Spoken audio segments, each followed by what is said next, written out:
So, mainstream media like radio and TV previously enjoyed some form of control over news and information dissemination, but that dominance seems to be waning. Indeed, it has waned. Increasingly, people are getting different access to news and information without necessarily relying solely on TV and radio.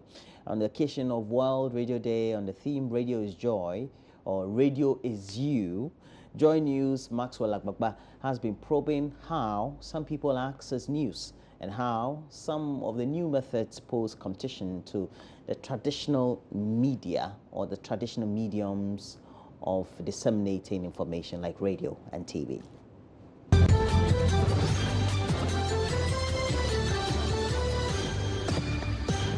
Hello, good afternoon and welcome to Joy Midday News. An important aspect of radio broadcasting journey in Ghana was an attempt to break the state broadcasters' monopoly. That led to the establishment of a radio station called Radio I, owned by Dr. Charles Reku-Brobe in the 90s. Media pluralism and the emergence of technology means stiffer competition for traditional media like radio, be it online, social media. The news is everywhere. This means that consumers are now spoiled for choice. But in all of these, there are some persons who have remained loyal to radio. Ali Dubaba is one of them. He has been a security man for more than a decade. Ali tells me his job as a security man has compelled him to resort to radio as his only source of news. Here in his little office at the Mamobi Government Hospital, his radio finds space on the wooden table, which also has some foolscap notebooks. Sometimes if you are at night duty and you have a radio by you, it keeps you awake.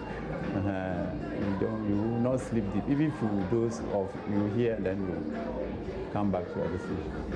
And then you listen to news, to what is happening around, especially Ghana, you hear. For instance, at the hospital here, you have people coming in and out, they'll be asking you questions. So you won't even get time to read paper or look TV. Yeah, you concentrate on. Some of them will ask you for directions. Maybe the fellow is going to maternity, to lab, administration. You have to direct them.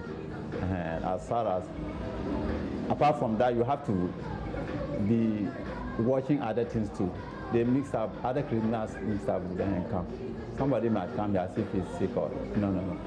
They are coming purposely to steal the Christians. So you identify people and then you work them out as well. Unlike Ali Dubaba, 22-year-old Aurelia Atipu, a final year computer science student of the University of Ghana, does not have the luxury of time to listen to radio. She spends the best part of her day in class. She can't afford to tune in when her lecturer is in class. She, however, resorts to other mediums like social media and online.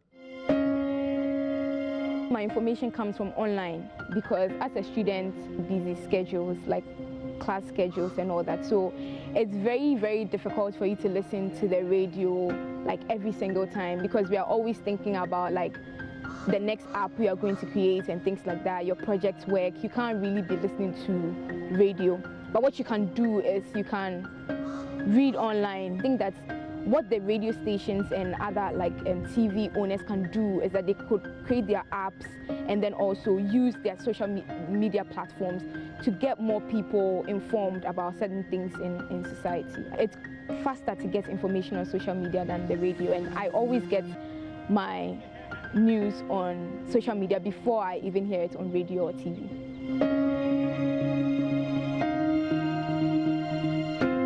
Aurelia and three of her colleagues in December represented the University of Ghana at the World Universities Debate Championship in the Netherlands. She tells me the team had to solely depend on online news for their preparations. The one we relied on for the World Universities Debating Championship was online information because we had a very busy schedule and we couldn't always like listen to radio. So you go onto Facebook, go to specific pages, get the information you need. I read about like 6 to 7 articles every single day just to keep myself informed about what's going on in the world.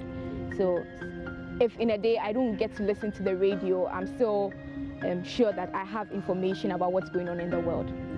So the emergence of social media platforms like WhatsApp, Facebook, and Twitter have made the accessibility of news via non-traditional media easier.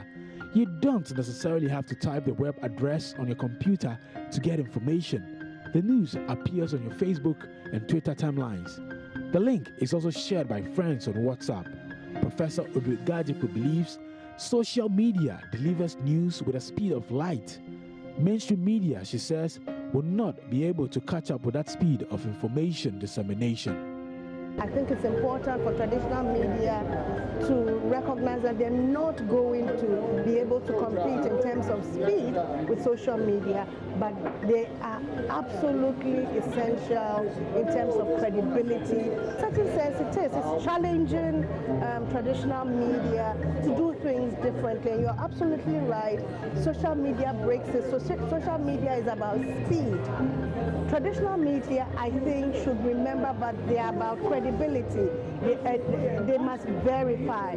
So we may hear something on social media, but we look to traditional media to confirm that it's true or false. So it becomes very disappointing when traditional media, in their rush to compete with social media, put out news and information that may not be true in a lot of radio stations, in a lot of media. The challenge is social media, where anybody, any citizen can exchange news and information, and there's no control in social media. There's a lot of anonymity when it comes to social media, and so there's a lot of fake news. But if you can't beat them, join them. Well, tell us what people are saying. I hope you're talking about your jacket on Facebook and other social media. Hubert Osei-Welbeck, although in the UK, say absolutely silly, nauseating, and academically nonsense. If you say corruption is not at a tipping point in Ghana. Okay, so that's what you're saying on social media. Thanks.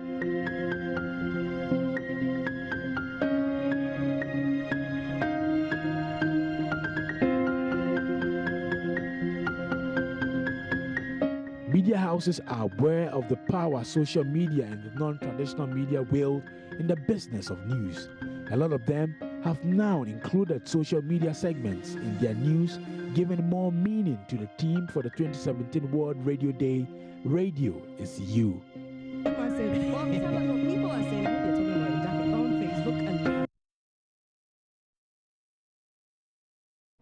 Well, sometime we thought radio and the other handsets and their portability was a way to go. But which one is more portable than social media? There'll come a point in time when I believe you wouldn't even need to buy a TV set. I'm sure just a small device will just flip something on your screen somewhere virtually and you can watch TV or something of the sort.